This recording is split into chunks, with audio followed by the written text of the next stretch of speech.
Et c'est parti donc pour l'analyse des boosters de ce jour 2. Alors on va commencer par les deux grosses pièces vraiment de ce tirage.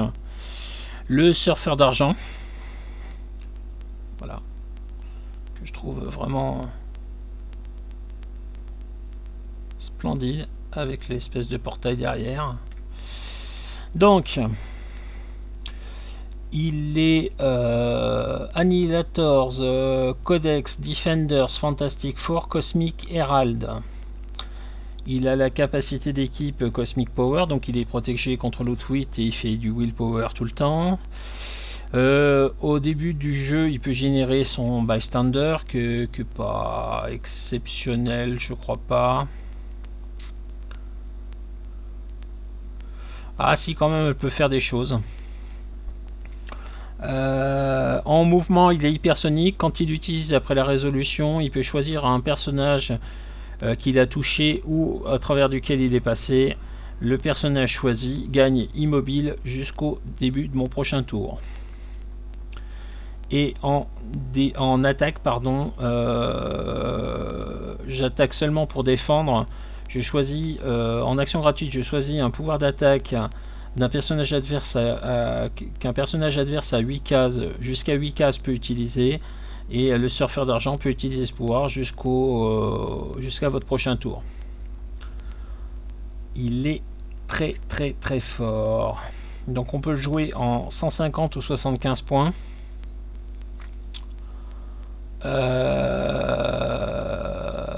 Donc elle a un pouvoir d'attaque. Si on lui donne une power action, si elle est à 4 cases d'un personnage adverse, on peut placer le surfeur d'argent adjacent de n'importe où ailleurs sur la map. C'est-à-dire qu'en gros, il ne faut pas qu'il soit déjà adjacent pour le placer adjacent. Il faut que je parte maintenant. Donc ça c'est un trait. Quand elle est mise KO, on modifie les valeurs de combat du surfeur d'argent de +1 pour le reste du jeu. Et en pouvoir de dégâts, elle a aggravation et perplexe, mais seulement pour cibler un personnage nommé surfeur d'argent. Elle a quand même un très très bon dial. Je pense que si je le joue en 150, puisque en 150, les deux premiers clics, il est en invincible en défense, il est en relance. Alors que si je le joue en 75, il est juste sur sur du shape change et de l'invulnérable. Ouais, donc clairement, je vais le jouer full à 150 points pour la relance avec son token. Donc 150 points de surfeur d'argent joué. On continue avec les héros de Galactus. Donc Firelord, il est Nova Corps, il est cosmique, il est Herald. Il est Power cosmique lui aussi. Il est protégé contre tweet. En pouvoir de dégâts, pouvoir d'attaque, pardon, il a explosion d'énergie et poison. Quand il utilise l'explosion d'énergie, après la résolution, faites X dommages à chaque personnage touché, où X est le nombre de personnages adverses adjacents à ce personnage. Waouh! Waouh! En gros, ça veut dire qu'il refait une deuxième explosion d'énergie, mais là, il fait autant de dégâts à un personnage qu'il y a de personnages adverses adjacents.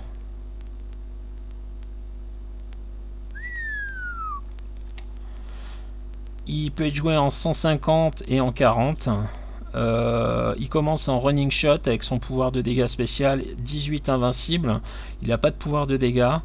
À un moment, il passe en sidestep pulse wave et il termine sur son dernier dial en hypersonique et en precision strike.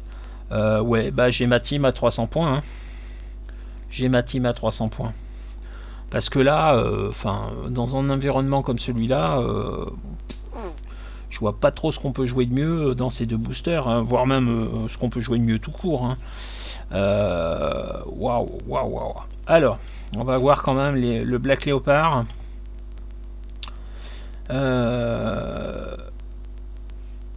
Les valeurs maximum d'attaque, de défense et de dommages des personnages adverses à 6 cases et dans la ligne de vue sont égaux aux valeurs imprimées du Black Leopard de ce type. Ça aussi c'est très très fort.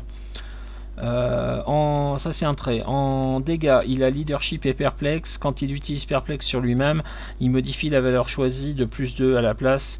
Si un personnage adverse a 6 cases et un ligne de vue, a une valeur imprimée de la statistique choisie par Black Panther plus importante.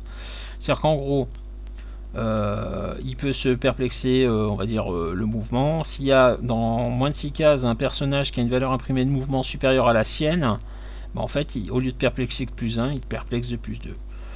Un chargeur, lame crogriffe, combat réflexe. C'est pas mal, mais ça tient pas le choc face à Firelord et à Surfeur d'argent.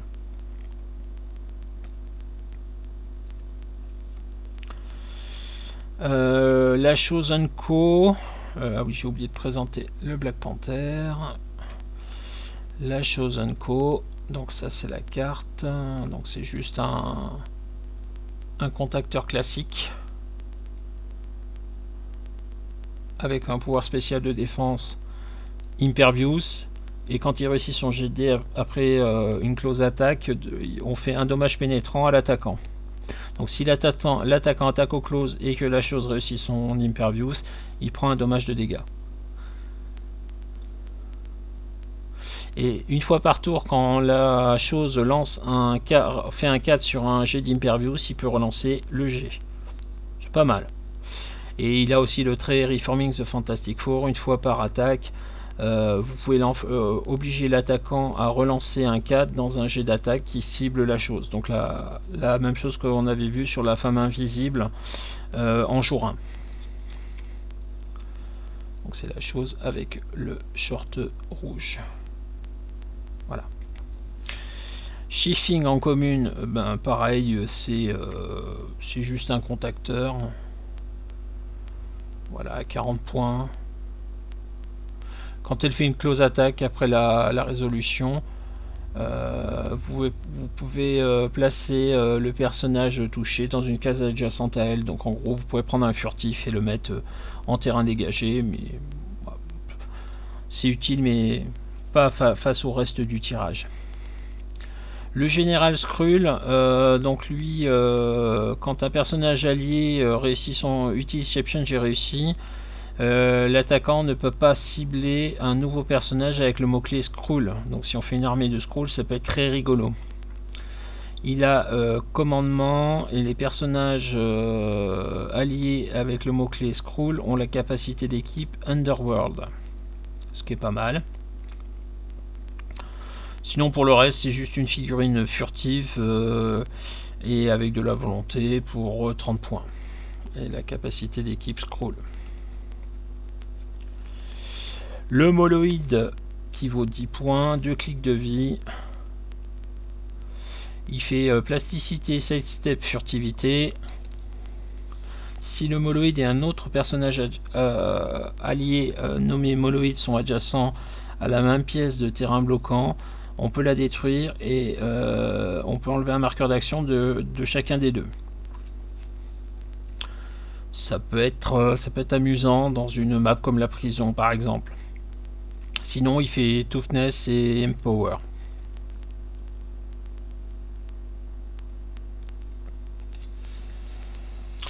Alors le Docteur Doom pour 5 points on peut le générer, 5 points de plus on peut le générer sur sa carte et le remplacer par 2 Doombot dans votre zone de départ. Et quand un Doombot est mis KO, vous pouvez immédiatement placer le Docteur Doom depuis cette carte dans la case où il était, et vous devez obligatoirement le faire s'il n'y a pas d'autres Doombot en jeu. Et tant que le Docteur Doom est sur sa carte, tous les Doombot peuvent utiliser Leadership. Ça c'est pour 5 points de plus. Donc là il serait à 95 ou 45, donc il sera à 100 ou 50. Mes robots souvent perturbent mes ennemis. Leadership Mastermind. Quand il utilise Leadership et qu'il réussit, à la place vous pouvez générer un Doombot. C'est très très très fort. Avec quelques Doombots, ça peut être sympa. Et donc sinon, il fait du running shot, du side step. Il a sur le premier clic à 95 points, il fait de l'explosion d'énergie, du pulse web. Le reste du temps, il fait de l'explosion d'énergie. Il a 2 clics de toughness et le reste c'est de la déflexion. Il a son premier et son dernier clic en outwit et le reste en aggravation. Voilà. Et il est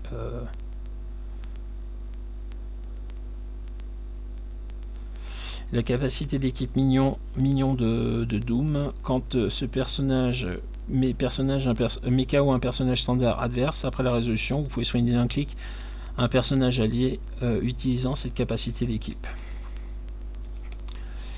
Claw, donc ça c'était le Dr Doom. Bah non, on va faire le Doombot pour aller avec. Pour tous les, alors le vrai Doom ou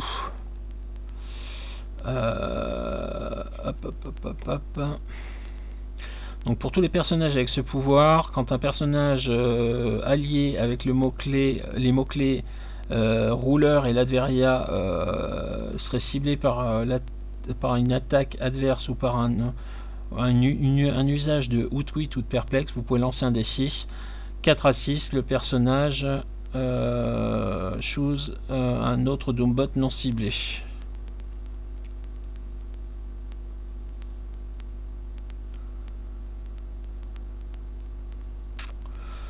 En gros, ça permet éventuellement de choisir quelle cible pour l'attaque ou pour outwit ou perplexe. Sinon, après, c'est juste 2 clics pour 15 points. On peut très facilement faire une petite armée. Et enfin Claw, Frightful 4 Sonic Wave. Les personnages alliés avec le mot-clé Frightful 4 peuvent utiliser déflexion. Quand il est mis KO, on lance un D6. De 4 à 6, on fait 2 personnages pénétrants à tous les personnages adverses à 4 cases. En défense, il utilise barrière, invulnérabilité. Quand il utilise barrière, il peut compter la portée et la ligne de vue depuis la case d'un personnage allié avec le mot-clé Frightful 4. Voilà. 75 points, Master of Evil. Donc Colossal Stamina. Ouais, non, je reste sur mon idée, vraiment, Fire Lord Silver Surfer. En plus, c'est thématique. C'est hyper mobile, c'est hyper violent. Voilà, je pense que là, la team est faite. Allez, à demain pour les boosters suivants et leur analyse.